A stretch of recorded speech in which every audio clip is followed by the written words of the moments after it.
Hello everyone, welcome to our channel RKP 360। उम्मीद करते हैं आप सभी अच्छे होंगे। और जैसे कि हम थोड़ा-सा आप लोगों से मतलब टेक्निकल इश्यू की वजह से 1-2 दिन क्लास हम लोग का एब्सेंट रहा।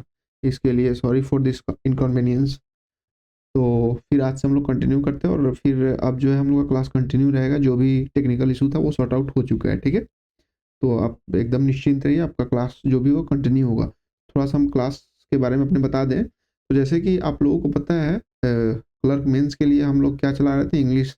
इंग्लिश में वोकैब सेक्शन में हम लोगों ने आइडम को कवर किया है। आइडम में क्या ए, बी हो चुका है और सी आज और कल को इंक्लूड कर लिया जाए तो हमारा सी भी कंप्लीट हो जाएगा। तो जो हमारा ए, बी, सी तीनों सेक्शन आइडम का कंप्लीट हो चुका है। उसका प्लेलिस्ट बना है आइडम का, वहाँ से जाकर के आप दे सकते हैं, ठीक है?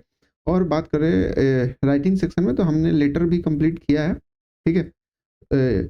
फॉर्मेट एंड मतलब फॉर्मेट जो है फॉर्मल एंड इनफॉर्मल दोनों का साथ हम लोगों ने कंप्लीट कर दिया है। वहाँ से आप जाकर के प्लेलिस्ट इसका ही बना है लेटर के नाम से, ठीक है? वहाँ आप देख सकते हैं, बहुत अच्छे से कवर किया गया है। और कंप्यूटर हम लोग का चल रहा है, जिसमें कंप्यूटर में क्या है इंट्रोडक्शन चल रहा है।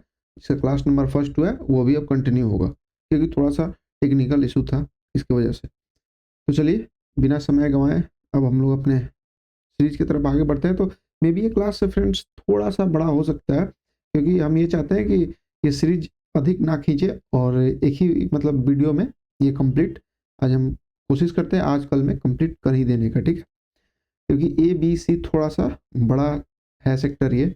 उसके बाद से जो भी सेक्टर आएगा थोड़ा बहुत होगा उसमें। तो चलिए आज क्लास नंबर जैसे कि हम लोग पहले पढ़े हैं क्लास नंबर 7 तक, आज क्लास नंबर क्या है? क्लास नंबर आज 8 है, ठीक है? तो आइए यहाँ पे देखते हैं हम लोग। फर्स्ट ऑफ ऑल हम लोग ये देखें आज का आइटम पहला क्या हम लोग कम फुल सर्किल। कम फुल सर्किल का मतलब ये होता है जैसे किसी जगह से हम किसी काम को स्टार्ट किए फिर घूम करके वहीं पे आ गए, ठीक है? मतलब हम एक बुरे समय से स्टार्ट किए थे, बीच में धनिक हुए, फिर हमारा समय कैसा आ गया? बुरा, ठीक है? तो उस सेंस में इसको यूज करते हैं, यानी कि वही तो हम ऐसे बोल सकते हैं। ये कलर हम लोग ले लेते हैं, रेड ही लेते हैं, रेड अच्छा थोड़ा सा दिखता है, ठीक है? वही अंत होना, अंत होना जहां से क्या किए थे? शुरू हुआ था, ठीक है? चलिए अब इसको हम कैसे ऐसे बोल सकते हैं ना, end end at starting point. बात की जाए इसके एग्जाम्पल को, एग्जाम्पल हम समझते हैं क्योंकि हमारे जो एग्जाम में पूछे जाएंगे वो हमसे एग्जाम्पल पूछे जाएंगे एंड इट्स मीनिंग, ठीक है? ये वाला। तो आइए एग्जाम्पल को देखते हैं एक बार हम लोग। जैसे हम लोग कहीं घूमने के लिए निकलते हैं और फाइनली आफ्टर, इस पे हम एक एग्जाम्पल से समझते हैं। After years ago, after years of travelling ले लेते हैं, ठीक है? After years of travelling the world, he finally decided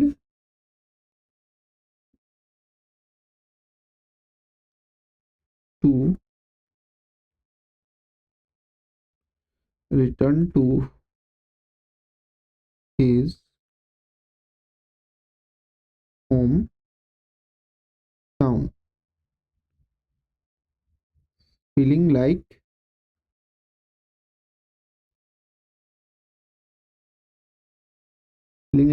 what? He had, ये हमारा हो गया he had, कम का हो जाएगा हमारा कम, came full circle, that means बहुत घूमने के बाद, ठीक है? After years of travelling the world मतलब फाइनली बहुत दिन घूमने के बाद ये कैसा डिसाइड करता है कि अब हम लोगों को अपने होम टाउन की तरफ चलते हैं। तो जब ऐसा डिसाइड होता है तो उसको एज अ फीलिंग ऐसा आता है कि जहाँ से शुरू हुआ था फिर हम लोग वहीं पे अंत करते हैं। ठीक है, तो आइए, उम्मीद करते हैं आप समझे इसको। Come of age, come of age का मतलब क्या होता है? जैसे आप होता है ना कि आप अपने मतलब एक ऐसे एज पे आ गए हैं जिसमें आप सब कुछ समझ सकते हैं, सब कुछ जान सकते हैं। ठीक है, दैट मीन्स एक आप बोल सकते हैं मेच्योर। ठीक है, आपके अंदर एक मेच्योरिटी आ गई है। तो इसको अगर हम बात करें क्या लिखे यहाँ पे, तो आप ऐसे बोल सकते हैं पूर्ण विकसित, पूर्ण विकसित। ठीक है, पूर्ण विकसित होना, टू मेच्योर। और वीडियो अच्छा लग रहा है तो प्लीज एक सब्सक्राइब तो बनता है फ्रेंड्स, या फिर डेवलप फुली, मतलब पूरी तरह से विकसित। अब आइए इसका जो एज एग्जाम्पल हम देखें, तो एग्जाम्पल में क्या हो सकता है? एक एग्जाम्पल लेते हैं, when I came of age. Come का वर्ब फॉर्म है केम, इसलिए आपको कंफ्यूज नहीं होना है। केम ऑफ एज, ठीक है, ये हमारा आइटम हो गया, केम ऑफ एज। फिर हम अपने सेंटेंस को कंटिन्यू करते हैं। I learn the real meaning of responsibility, responsibility. That means जब हम एक मेच्योर्ड हो जाते हैं, ठीक है, उस समय हमको जो रिस्पॉन्सिबिलिटी है उसकी मीनिंग समझ में आती है कि रिस्पॉन्सिबिलिटी क्या होती है। नहीं तो हम हमेशा बिंदास मोड में रहते हैं, बिंदास घूमते हैं फिरते हैं। और जब हम लोग एक हमारे अंदर एक मेच्योरिटी आती है, उस समय हम लोग को रिस्पॉन्सिबिलिटी यानी जिम्मेवारी हमारे कंधे पे आता है, समझ में आता है जिम्मेवारी आखिर होता क्या है। ठीक है, तो चलिए इसी तरीका से अब हम लोग आगे की तरफ बढ़ते हैं। आगे हमारा क्या है? Come to head. Come to head, that means आप इसको ऐसे बोल सकते हैं चरम बिंदु पे। और चरम बिंदु किस सेंस में? जैसे कोई निगेटिव सेंस में, निगेटिव जैसे कोई समस्या हुआ, ठीक है, कोई क्राइसिस, इस टाइप से। जैसे चरम बिंदु पे कोविड जो है वो एक चरम बिंदु पे था। ठीक है, इस सेंस में मतलब एक समस्या के तौर पे, कोई ऐसा समस्या जो एकदम चरम बिंदु पे हो, चरम बिंदु। ठीक है, चरम बिंदु पर जैसे बाढ़ आता है, बाढ़ आता है तो कभी कभी एकदम चरम बिंदु पे पहुंच जाता है, मतलब कुछ समस्या है यहाँ पे साइड में, आप ऐसे लिख सकते हैं कोई समस्या। दैट मीन्स इसको हम क्या बोल सकते हैं? Reach the point of a crisis. ठीक है, आइए इसको एक एग्जांपल से समझते हैं, क्योंकि किसी भी चीज को समझने के लिए बेस्ट है वे, बेस्ट वे क्या होता है? उसका एग्जांपल। ठीक है, जैसे एक द सिचुएशन, अगर आपसे सेंटेंस बन रहा हो तो आप एकदम खुल के बनाइए उसको। ठीक है, क्योंकि जो आप खुद से सेंटेंस क्रिएट करेंगे वो आपको अधिक दिनों तक याद रहेगा। केम टू अ हेड, ठीक है, ये हमारा आइटम हो गया। इसको अब हम कंटिन्यू करते हैं अपने सेंटेंस के साथ। The situation came to a head when he passed a derogatory, ठीक है, डेरोगेटरी कमेंट टुवर्ड मी, ठीक है, यहाँ पे टुवर्ड मी एक साथ, ठीक है।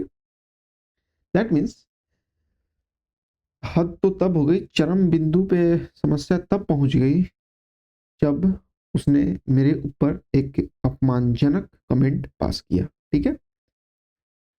डेरोगेटरी दैट मीन्स एक, इसका मीनिंग आप यहाँ पे लिख लीजिए, अपमानजनक, ठीक है। निगेटिव दैट मीन्स एक निगेटिव कमेंट मेरे ऊपर जब पास किया तब ये एकदम चरम बिंदु से ऊपर चला गया, ठीक है। ऐसे हम बोलते हैं ना कि हद तो तब हो गई जब उसने उसको थप्पड़ जड़ दिया, जब उसने उसको अभद्र बातें बोल दी, है ना, ऐसे हम लोग बोलते हैं। तो वही चीज है, the situation came to a head when he passed a derogatory comment towards me. That means जब उसने एक अपमानजनक कमेंट मेरे ऊपर पास किया, उस समय ये एक चरम बिंदु को क्रॉस कर गया, मतलब हद पार कर गया, ठीक है। चलिए नेक्स्ट देखते हैं, come to a standstill. That means आप इसको ऐसे बोल सकते हैं, टू स्टॉप मूविंग, जैसे किसी भी तरीका का कोई मूवमेंट नहीं हो, एकदम स्थगित, ठीक है, पूरी तरह से स्थगित, या फिर किसी चीज को रद्द कर देना, समाप्त कर देना, स्थगित कर देना, ठीक है। To stop, to stop moving, ठीक है, दैट मीन्स टू स्टॉप। चलिए इसका English version, to stop moving. अब बात की जाए इसके एग्जाम्पल की, तो एग्जाम्पल हम लोग लेते हैं और उससे एकदम क्लियरली इसको समझते हैं, एकदम रट जाना है, ठीक है। एक भी क्वेश्चन आपके सिविल कोर्ट मेंस में एंड प्यून में बाहर नहीं आएगा, याद रखिएगा मेरे बात, ठीक है। Came to a standstill, that means आप ऐसे बोल सकते हैं, पूरी तरह स्थगित। Suppose that the traffic, the traffic of the town, ठीक है। कभी कभी हम देखते हैं ना कि ट्रैफिक की वजह से टाउन में बहुत खतरनाक लेवल का भीड़ लग जाता है ना। Come to a stand, that means यहाँ पे स्टिल, ठीक है। ये हमारा आइटम यूज हो गया। फिर हम अपने सेंटेंस को कंटिन्यू करते हैं, बिकॉज, क्यों ऐसा हुआ, क्यों स्थगित हो गया, क्यों जाम लग गया, कोई मूवमेंट क्यों नहीं हो रहा, उसके पीछे का रीजन ये था, because of the demonstration of the position, demonstration of the what, opposition, O double P O S I T I O N एन, ठीक है। दैट मीन्स जो अपोजिशन था, उनके प्रदर्शन की वजह से ट्रैफिक पूरे टाउन में स्थगित था, कोई मूवमेंट नहीं हो रहा था, ठीक है। यहाँ पे डेमोन्स्ट्रेशन का मतलब ये होता है, जैसे हम लोग कोई भी प्रदर्शन वगैरह करते हैं ना, उसी को हम लोग बोलते हैं डेमोन्स्ट्रेशन, प्रदर्शन, ठीक है। आइए, come to grief, come to grief का मतलब क्या होता है, ठीक है। कम टू ग्रीफ का मतलब ये होता है, किसी चीज से पीड़ित होना, दुख में पड़ना, ठीक है। तो आप इसको ऐसे लिख सकते हैं, दुख, दैट मीन्स दुख में पड़ना, ठीक है। इसको आप ऐसे लिख सकते हैं ना, मीट विथ डिजास्टर, किसी दुख में, किसी समस्या में पड़ना। चलिए अब बात की जाए इसकी एग्जाम्पल से कैसे समझेंगे, तो आइए देखते हैं। He will, he will certainly he will certainly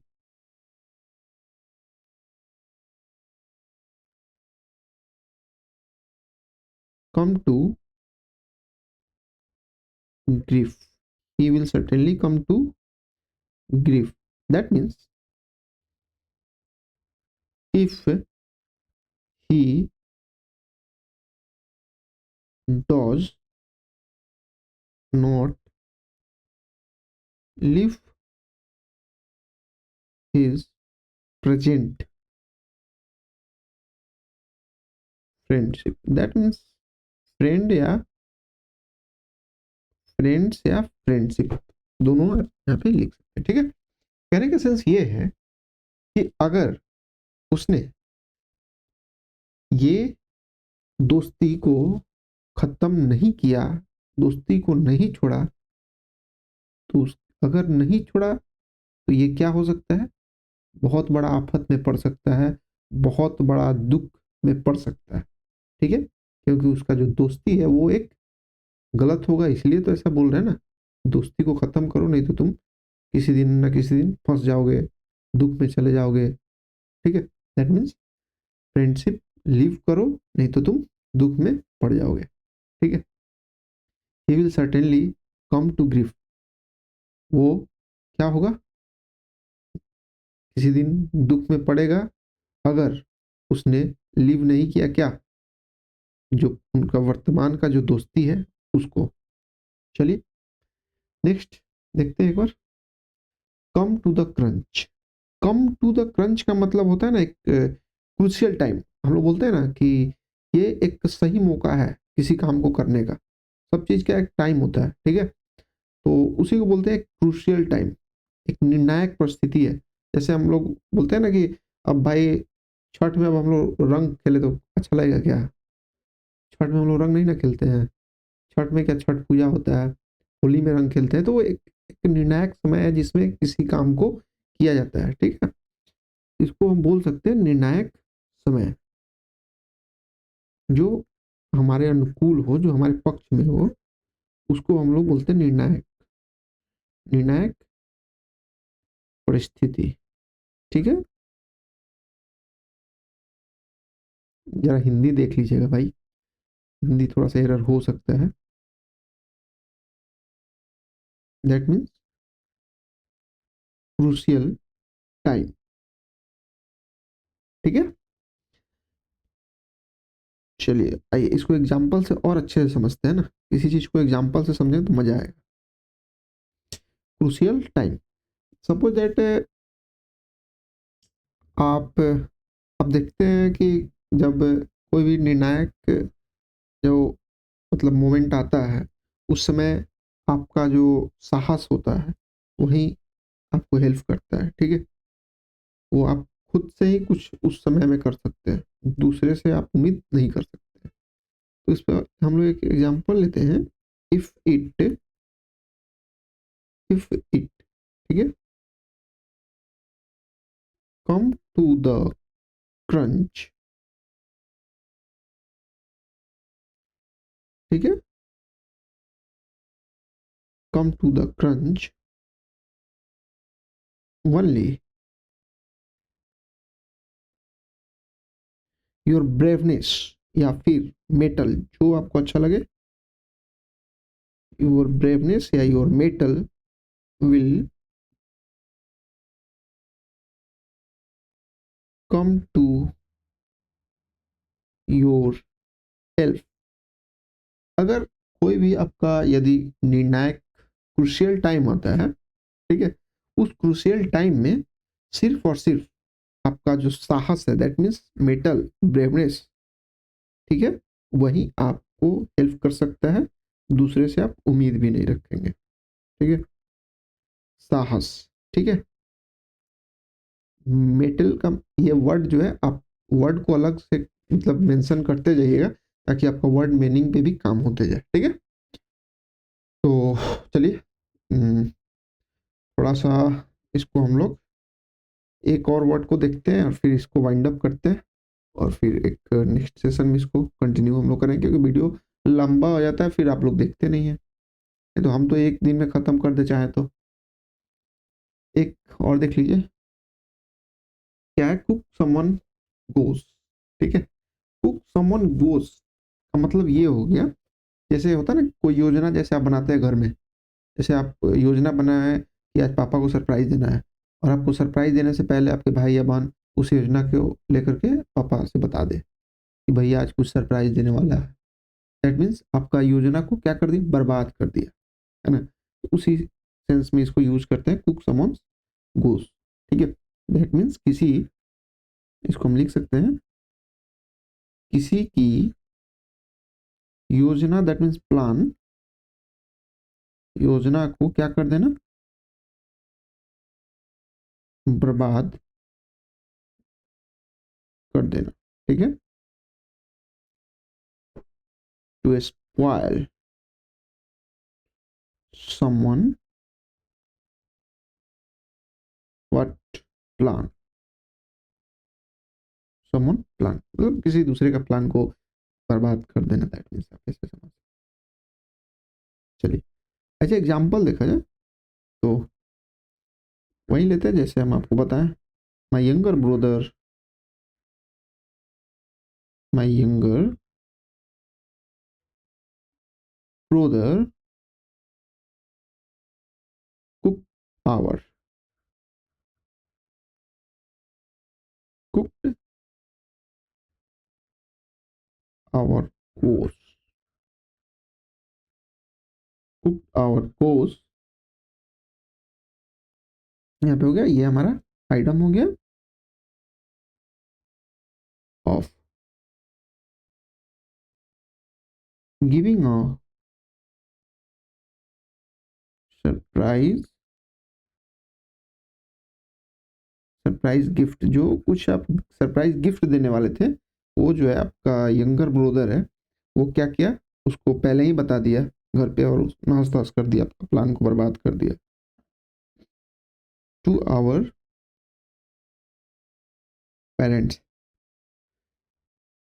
तो उम्मीद करते हैं सेंटेंस आप समझे होंगे कि जो आपका यंगर ब्रदर है वो आपके प्लान को बर्बाद कर दिया, जो आपने एक सीक्रेटली तरीका से सरप्राइजिंग मोड में अपने पेरेंट को गिफ्ट देने वाले थे, उस प्लान को क्या किया आपके भाई ने, बर्बाद कर दिया, ठीक है?